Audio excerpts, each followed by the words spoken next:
Alors bonjour, dans la dernière capsule, on vous a présenté pourquoi on faisait notre recherche sur le sujet principal de quel est l'impact du nombre d'heures d'éducation physique sur les résultats et le décrochage scolaire des jeunes en difficulté à l'école. Alors nous, on a tout présenté ça. Maintenant, qu'est-ce qu'on va vous dire? Qu'est-ce qu'on a remarqué au cours de notre recherche? Premièrement, que la diminution du nombre d'heures d'éducation physique, quelle est l'importance du cours d'éducation physique en ce moment? Aussi, une autre problématique, le nombre d'étudiants croissant avec des difficultés à l'école, est-ce que la diminution est en lien avec ça? La pratique du sport organisé est en baisse et on se demande si c'est encore une fois cet effet-là qui amène ça. Tout d'abord, qu'est-ce qu'on a relevé? C'est que le décrochage scolaire est maintenant rendu à 18,6% selon les statistiques du ministère de 2012, ce qui est quand même passablement élevé. Malgré une réduction de 14% du temps alloué en classe dans les matières théoriques, le groupe expérimental a développé une bien meilleure condition physique et obtenu les mêmes rendements scolaires. Ça, c'est dans une école où on a fait le test, et c'est Kino Québec qui produit ça en 2012. Les résultats de recherche démontrent qu'il y a une forte baisse de décrochage scolaire chez les joueurs d'une équipe collégiale ou universitaire. C'est une traduction anglaise d'une recherche qui a été faite par Sylvia James Alfred dans le comté de Springfield, dans un collège là-bas, et qu'on remarquait un sentiment d'appartenance qui était enlevé et qu'on cherchait à le ramener, ce sentiment d'appartenance-là.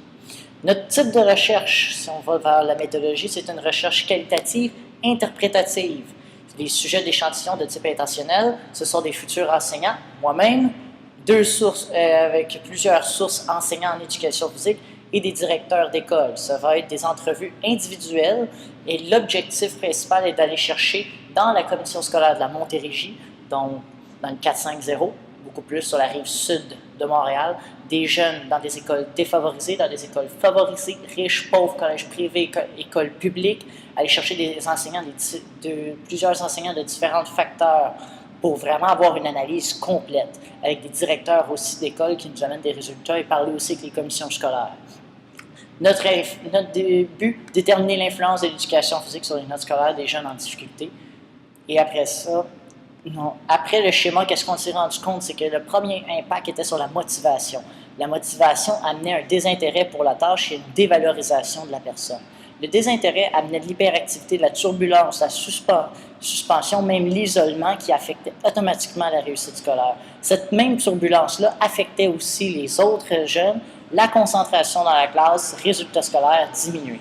Après ça, on pourrait regarder aussi une perte d'attention par le désintérêt pour la tâche qui amenait des blessures physiques et mentales, des mal de tête, des difficultés à écouter, des distractions, problèmes de concentration, encore le même résultat scolaire à la baisse.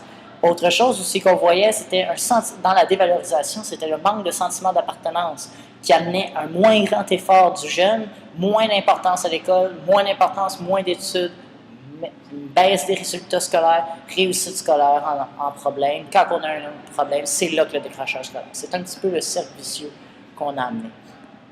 Alors, dans notre discussion, on a parlé des effets positifs et négatifs du sport, de l'importance de l'éducation physique, l'argent, l'accessibilité, le financement, l'équilibre entre les deux, le risque le plus important de blessure si on ajoute.